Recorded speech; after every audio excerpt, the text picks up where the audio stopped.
আল্লাহর কাছে দোয়া করিও, ও আল্লাহ গুনাহগুলো মাফ করে দাও, ও আল্লাহ একটা সন্তান হাফেজ বানাইয়া দিও, একটা সন্তান আলেম বানাইয়া দিও। কারণ ওই রাতে তো আল্লাহ পুরো বছরের বাজেট আল্লাহ ঘোষণা করবেন, আল্লাহর কাছে চাওয়া লাগবে। আল্লাহ তাআলা ওই লাইলাতুল বরাতে প্রথম আসমানে আল্লাহ মাগরিবের সময়ে চলে আসেন। সন্ধ্যা গণানোর সাথে সাথেই আল্লাহ ডাক দিয়া বলেন, ও বান্দা কে আছো?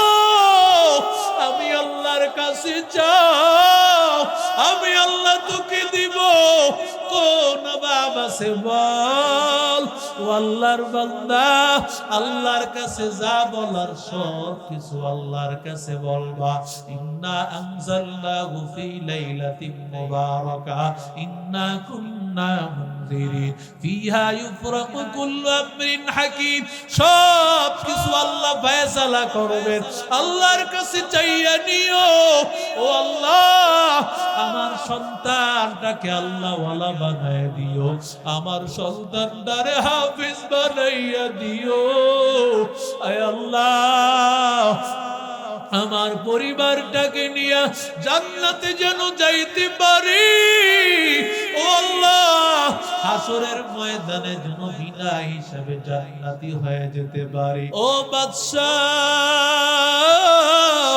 আল্লাহর কসম আপনার পায়ে পড়ি বলি বাদশাহ এমন কষ্ট আমারে দিবেন না, কারণ আপনি যদি নিচে থাকে আর আমি যদি উটের পিঠে থাকি, মানুষেরা বলবে দেখছো মুসলমানেরা কেমন, ওরা কেমন বেয়াদব, ওরা তাদের বাদশাকে এত কষ্ট দেয়, নিজেরা কত আরামে এসে থাকে। ও বাদশা না না, আপনি আমাকে দিয়া টানাই, আপনি উপরে উঠবেন না, আপনি নিচে থাকবেন না, বরং আপনি উপরে উঠেন, আমি আপনাকে টেনে টেনে নিয়ে যাব। ওমর এবার চোখের পানি ফালাইয়া বলেন, ও আল্লাহর বান্দা যদি আমি তোমারে টানতে না থাকি, এবার যদি আমি উপরে থাকি, কারণ তোমার পালা হলো এখন তুমি উপরে থাকবা, আমি নিচে থাকবো। যদি আমি নিচে না থাকি তাহলে আল্লাহ হয়তো ডাক দিয়া বলবেন, ও উমর তোমার গোলামকে কেন বেশি কষ্ট দিয়েছো? আমি আল্লাহর কাছে কোনো জবাব দিতে পারবো না। ও আল্লাহর বান্দা যুবক, অথচ আল্লাহর বান্দা কত ধরনের প্রতিশ্রুতি দেয়, কত কথা বলে, কিন্তু নির্বাচনের পরে আর তালাশ করে পাওয়া যায় না। ও আল্লাহর বান্দা, ওরে নবীর আশিক উম্মতের দল, আমার নবীর সাহাবীরা এমন ছিল না। ওমর নিজে টানতেছেন আর গোলামকে উটের পিঠে উঠাইয়া একেবারে জেরুজালেমের কাছে চলে আসছেন। এবার জেরুজালেমের লোকেরা বের হয়ে আসছে।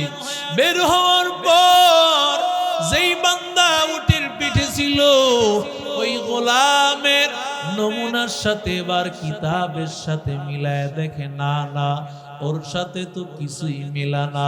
এমন সময় একজন আল্লাহর বান্দা জেরুজালেমের পাদ্রী, বয়স্ক মুরব্বী, তিনি বলতেছেন, তোমরা কি কিতাবে পড়ো নাই?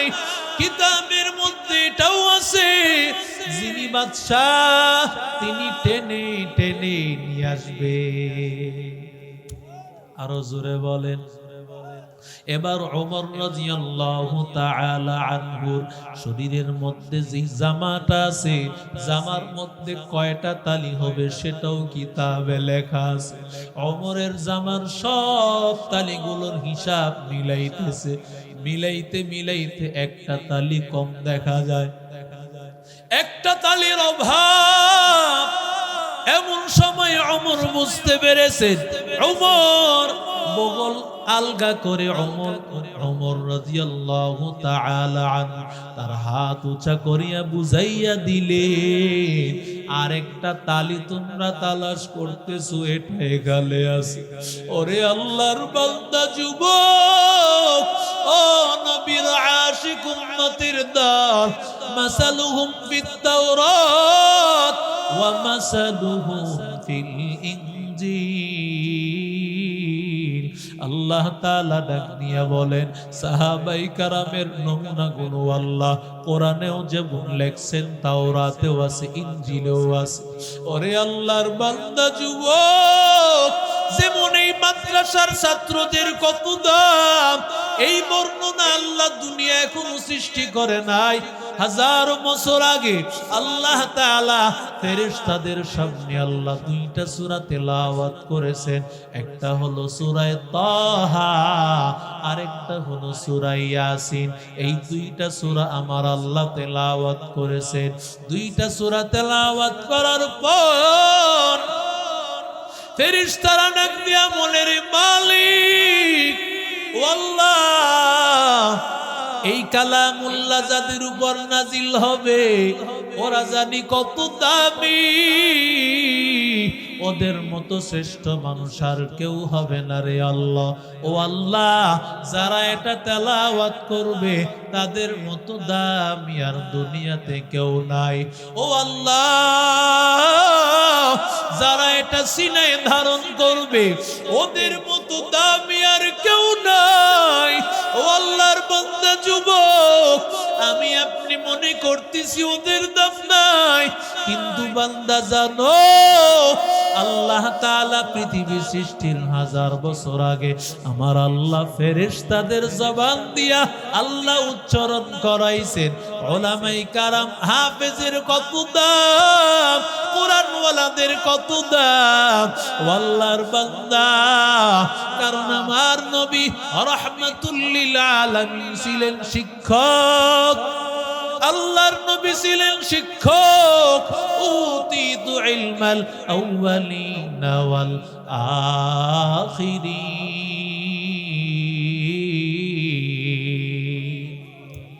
আল্লাহর নবী বলেন, আল্লাহ আমাকে পূর্বের ইলম দান করেছেন, পরের ইলম আমার মালিক আমার আল্লাহ দান করেছেন। ইন্নামা বুইসতু মুআল্লিমা, আমি নবীকে আল্লাহ শিক্ষক করে আল্লাহ বানাইছেন। ও নবীর আশিক উম্মতের দল, সাহাবায়ে কেরামেরা সবাই ছিল নবীর ছাত্র, সবাই ছিল নবীর ছাত্র। আল্লাহ কেমন পরীক্ষা করেছে জানো? আল্লাহ ডাক দিয়া বলেন, উলাইকাল্লাযীনা ইমতাহানাল্লাহু কুলুবাহুম লিত্তাকওয়া। ওরে বান্দা জানো, সাহাবায়ে কেরামকে আল্লাহ পরীক্ষা নিয়েছেন রহমতের নবীর দ্বারা। পরীক্ষার বিষয় ছিল তাকওয়া। জোরে কোন কি? কথা কয় না, জোরে বলেন কি? সাহাবায়ে কেরামের পরীক্ষার বিষয় কি? আল্লাহর ভয়, তাকওয়া। আল্লাহ বলেন তাকওয়ার পরীক্ষা আল্লাহ নিয়েছেন। উলাইকাল্লাযীনা ইমতাহানাল্লাহু কুলুবাহুম লিত্তাকওয়া। আল্লাহ পরীক্ষা করেছেন তাকওয়া দিয়া।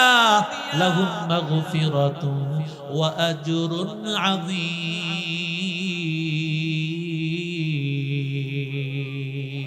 हर के दारत खौफ हक दर दिल मदा जन्नतुल मवाद हदूरा मक़ाम जुज़्ब हक इन से मखाज इन सुजा फज़ले उआ मस्त दर जुमला जहा व अम्मा मन खाफ मक़ाम रब्बिह ونهى النفس عن الهوى فإن الجنة هي المأوى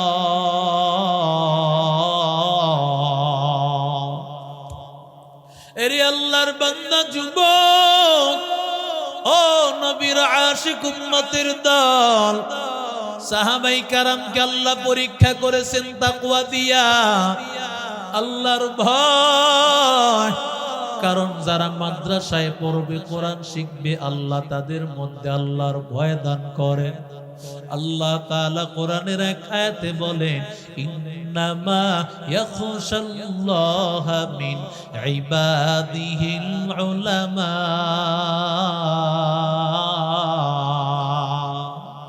আল্লাহ বলে, বান্দা জানো, যেই বান্দা ইলম দ্বীন অর্জন করবে, আমার মালিক কি করবে ভয়।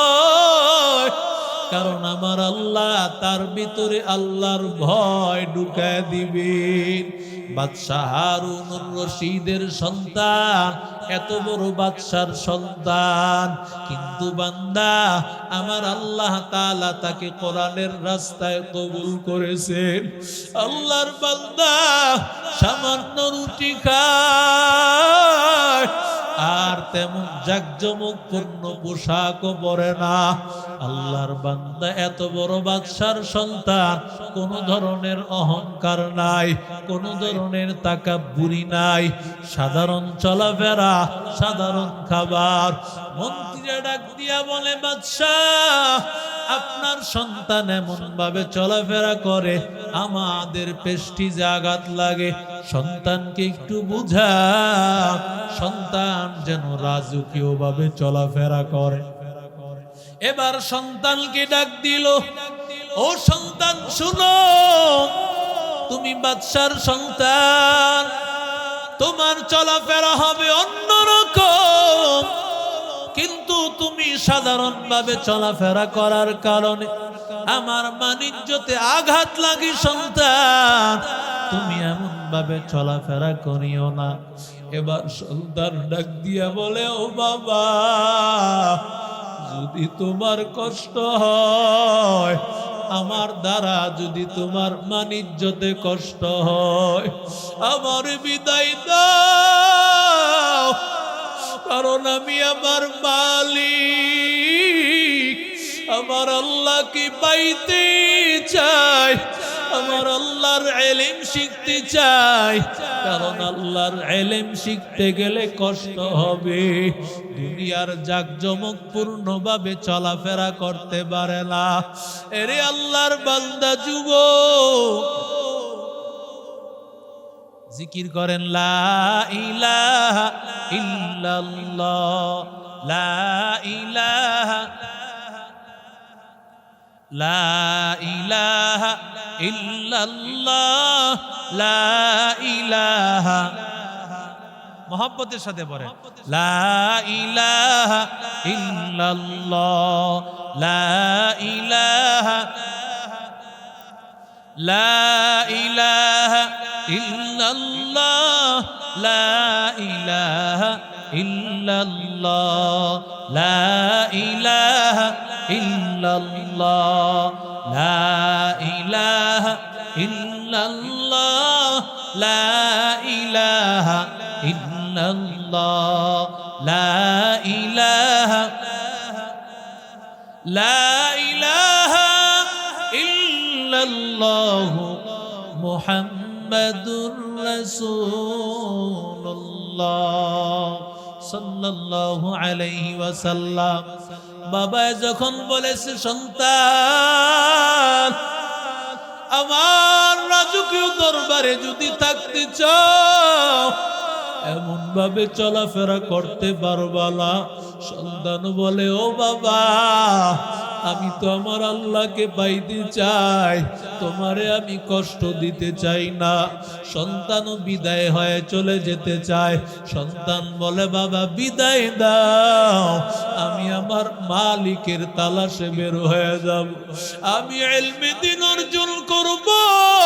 ও বাবা, আমি আল্লাহকে ভয় করি, আমার মালিক আল্লাহকে পাইতে হলে রাজকীয় দরবারে বসে পাওয়া যায় না, ইলমে দ্বীন ঘরে বসে অর্জন করা যায় না। মাদ্রাসায় গিয়া কষ্ট করে ওস্তাদের কাছ থেকে শিখতে হয়। ও আল্লাহর বান্দা যুবক, আল্লাহর বান্দা বের হয়ে যাইবে, এমন সময় বাবার আগের মাথায় বলেছে, মাকে ডাক দিয়া বলে তোমার সন্তানকে বুঝাও, কারণ তোমার সন্তানকে রাগের মাথায় আমি বলেছি তোমার সন্তানকে বুঝাও, এই সন্তান যেন আমাদেরকে ছেড়ে না যায়। এবার মায়ের ডাক দিয়া কয়, রে সন্তান, তোর বাবা রাগ করে বলেছে, তোর বাবার কথায় রাগ করিয়া আমাদেরকে ছাড়িয়া চলে যায় ওলা, কারণ তোর চেহারা যদি না দেখি, কারে দেখিয়া আমরা বাঁচবো, কারে দেখিয়া বাঁচবো। ছেলেটা ডাক দিয়া কয়, ও মা, আমারে আর বাধা দিও না, আমি আমার মাওলার ইলম অর্জন করার জন্য যাব। আরো জোরে বলে। মায় ডাক দিয়া কয়, সন্তান যাবি, যাওয়ার সময় দুইটা জিনিস নিয়ে যা। এক নম্বর রাজকীয় একটা আংটি, এটা তোর বিপদে কাজে লাগতে পারে। আরেকটা হলো আল্লাহর কালাম, সুযোগ পাইলি এটা পড়বি। সুবহানাল্লাহ। আরো জোরে বলে। এরে আল্লাহর বান্দা যুবক, আল্লাহর কালাম আর রাজকীয় আংটিটা নিয়া বাদশাহ হারুনুর রশিদের সন্তান বিদায় হয়ে চলে গেল। ও আল্লাহর বান্দা, বাদশাহ হারুনুর রশিদের সন্তান বিদায় হয়ে যাওয়ার পর এবার আল্লাহর বান্দা গিয়া আল্লাহর ঘর মসজিদের মধ্যে বান্দা থাকতে লাগলেন। মসজিদের মধ্যে রাতের বেলায় থাকে আর সকাল বেলায় গিয়া বিভিন্ন আলেমদের কাছে গিয়া শিখেন। কারণ এখন যেমন মাদ্রাসা, ওই সময় এমন মাদ্রাসা তো জায়গায় জায়গায় ছিল না। আলেমেরা এক একজন এক এক জায়গায় থাকতো আর ছাত্ররা গিয়া তাদের কাছে পড়ে আসতো। আল্লাহর বান্দা যুবক আল্লাহর ইলম শিখবে। আল্লাহর বান্দা রাতের বেলায় মসজিদে ঘুমায়, রাতের বেলায় মসজিদে ঘুমায়া। আর আল্লাহর বান্দা সপ্তাহে একদিন রাজমিস্ত্রির কাজ করে, যেই টাকা পায় ওটা দিয়া 6টা রুটি কিনে সপ্তাহে 6 দিন 6টা রুটি খায় আর পড়ালেখা করে। আবার এক সপ্তাহে পরে আবার কাজ করিয়া 6টা রুটি কিনে আবার 6 দিন খায়। 6 দিন পরে আবার কাজ করে 6টা রুটি কিনে আর 6 দিন ব্যাপী বিভিন্ন আলেমের কাছে ইলমে দ্বীন অর্জন করে।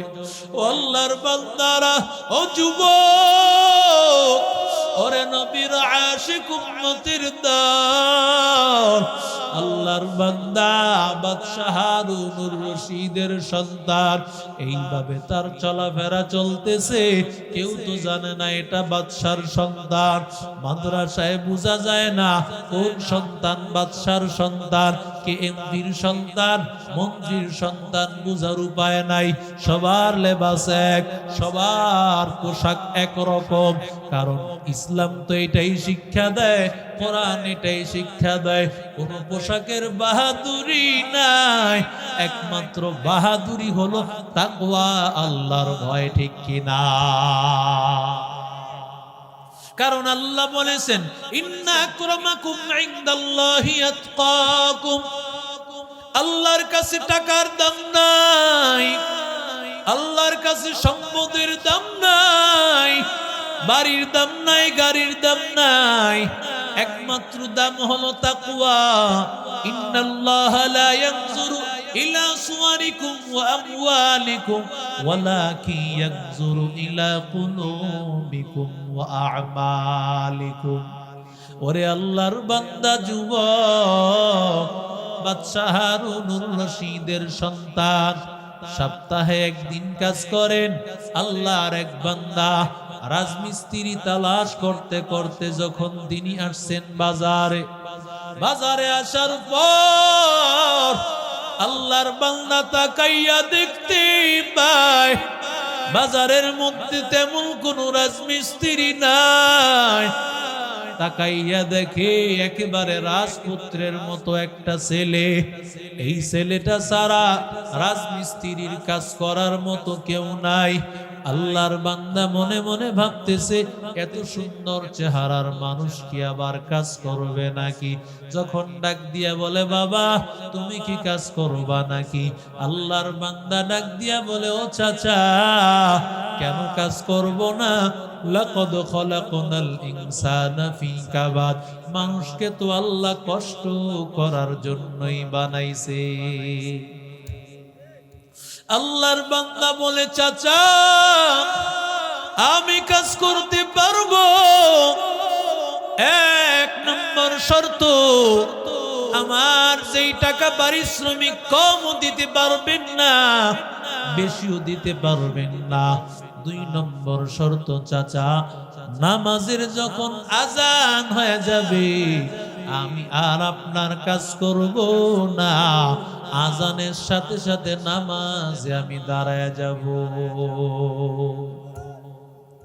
আল্লাহর বান্দা বলে, ঠিক আছে চলো। আল্লাহর বান্দা এবার আল্লাহর বান্দা তারে নিয়ে আসলো। তারে নিয়ে আসার পর শর্ত অনুযায়ী সারাদিন কাজ করলো, নামাজের সময় নামাজও পড়লো।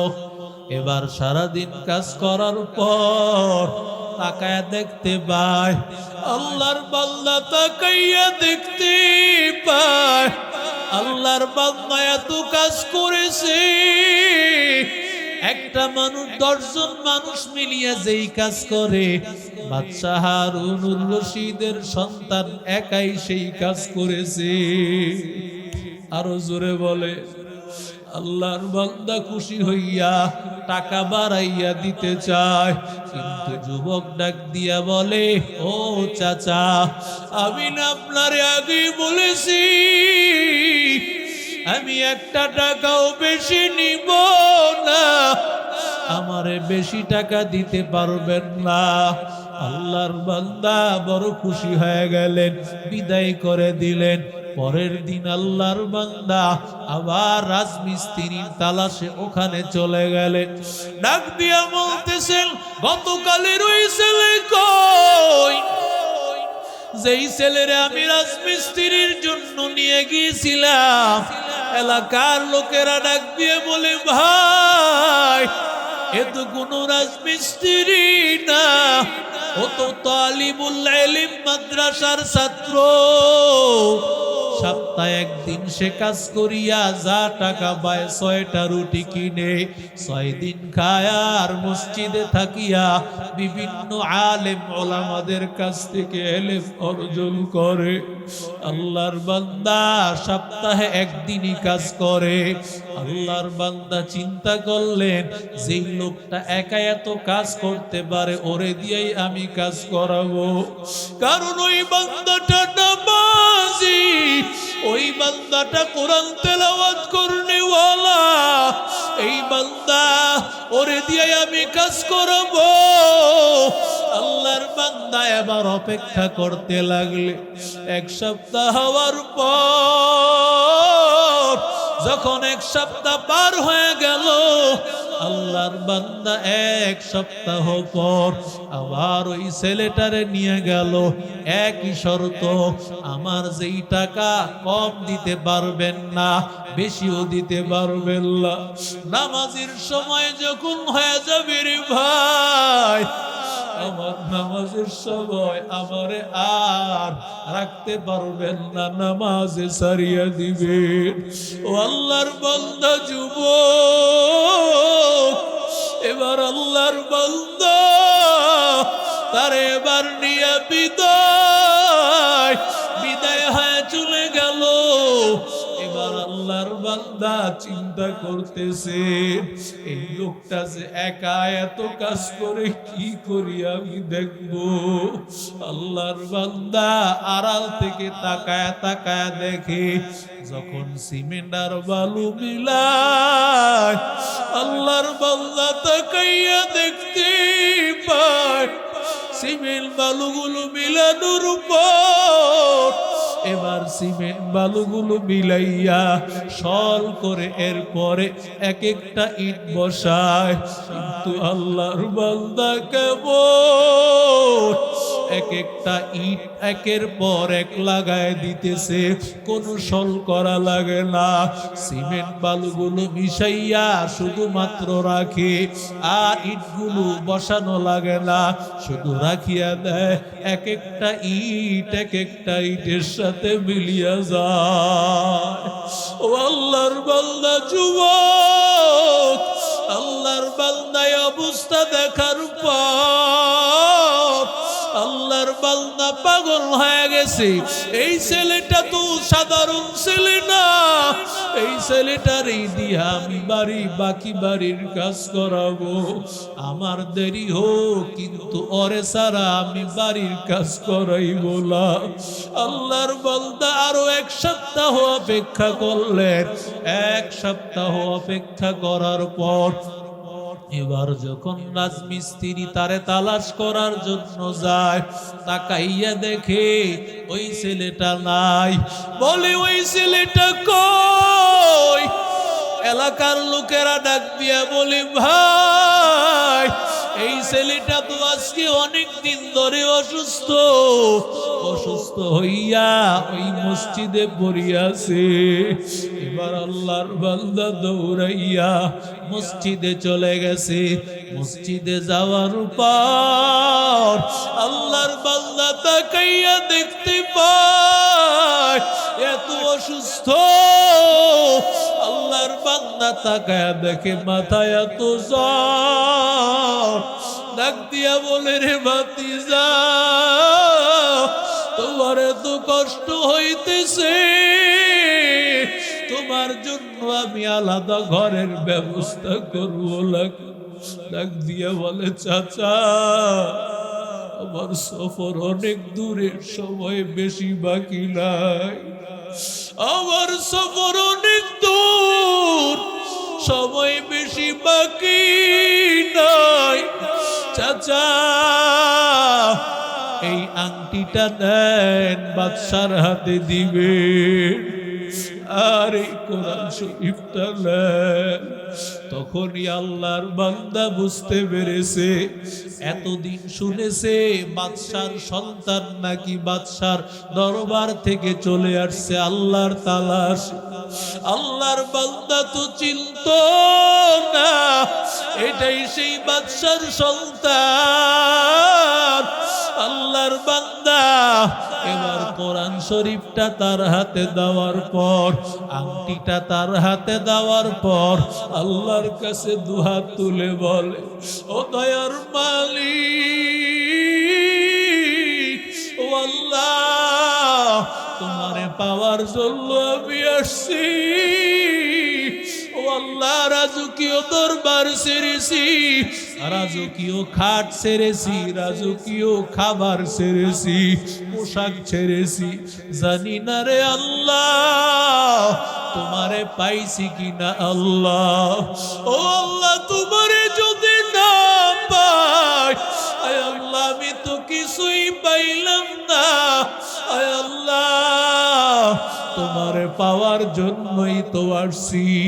এই কথা বলিয়া আল্লাহর বান্দা কালেমা পড়তে পড়তে বিদায় হয়ে গেল।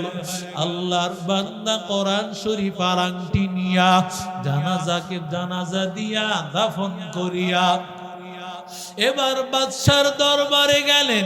বাদশা রওনা করেছেন, কোথায় জানি যাবেন। এমন সময় বাদশারে ডাক দিয়া বলেন, ও বাদশাহ, আপনার সাথে কিছু কথা আছে। বাদশা বলে, অনেক দূরের সফর, কথা বলার সময় এখন নাই। বাদশারে ডাক দিয়া বলে, ও বাদশাহ, এই যে দেখেন কোরআন শরীফ আর আংটি, এটা দেখানো মাত্র বাদশা তো বুঝতে নাই ও আল্লাহর বান্দা হয়তো আমার সন্তানের ব্যাপারে কোনো দুঃসংবাদ দিয়ে আসছে। আল্লাহর বান্দা সাথে সাথে উটের পিঠ থেকে ঘোড়া থেকে নামিয়ে গেছে। নামিয়ে যাওয়ার পরে বলে, বাবা আয়, কি সংবাদ দিয়ে আসছো? এবার আল্লাহর বান্দা ডাক দিয়ে বলে, বাদশাহ, আপনার দরবার থেকে ছেলেটা বিদায় হয়ে যাওয়ার পর ও মসজিদে থাকতো আর বিভিন্ন আলেমদের কাছে গিয়া কোরআন শিখতো, আল্লাহর দিন শিখতো। ও বাদশাহ, সপ্তাহে একদিন রাজমিস্ত্রির কাজ করতো, যেই টাকা পাইতো 6টা রুটি কিনিয়া সপ্তাহে 6 দিন খাইতো। আপনার সন্তান বিদায়, আল্লাহর ডাকে সারা দিয়া বিদায়। সন্তান যাওয়ার আগে আমার হাতেই কোরআন দিয়া গেছে, এই আংটি দিয়া গেছে। ও আল্লাহর বান্দা যুবক, তোমার সন্তানটা যদি কোরআনওয়ালা হয়, তোমার সন্তানটা যদি মাদ্রাসায় পড়ে, আল্লাহর জাতের কসম,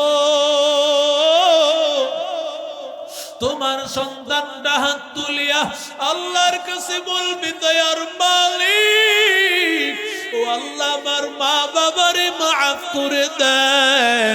আয় আল্লাহ, আমার মা বাবার গুনাহগুলো মাফ করে দেন। তোমার সন্তানটা আল্লাহর ভয়, মালিকের ভয়, এই সন্তান তোমারে কোনোদিন কষ্ট দিবে না। এই সন্তান কোনোদিন অন্যায় রাস্তায় চলবে না। এই সন্তান কোনোদিন তোমারে বৃদ্ধাশ্রমে দিবে না। ও আল্লাহর বান্দা যুবক, তোমার সন্তানটারে আল্লাহওয়ালা বানাও। তোমার সন্তানটা দুনিয়াও কাজে লাগবে, আখিরাতেও কাজে লাগবে। আত-তাহজিব মাদ্রাসার মতো একটা মাদ্রাসায় দিয়া দাও। ও বান্দা, তাকাইয়া দেখ, সন্তানগুলো 5টা ছেলে হাফেজ হয়ে গেল। আজকে তোমার সন্তানটাও তো হাফেজ হতে পারে। মনটা কি চায় না রে বাবা, আমিও আমার সন্তানটারে হাফেজ বানাইবো। আল্লাহ যেন আমাকে একজন হাফেজের বাবা, হাফেজের মা বানায়। কারণ ওই হাফেজের মা বাবা, ওই বান্দার যে কত দাম, আল্লাহ যে ওরে কত দামি বানাইবেন।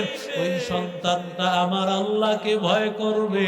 আল্লাহর ভয় যার দিলের মধ্যে আসবে, ওই সন্তানটা কোনোদিন অন্যায় করবে না, আল্লাহর সাথেও করবে না, মানুষের সাথেও করবে না, তোমারেও কষ্ট দিবে না রে বাবা।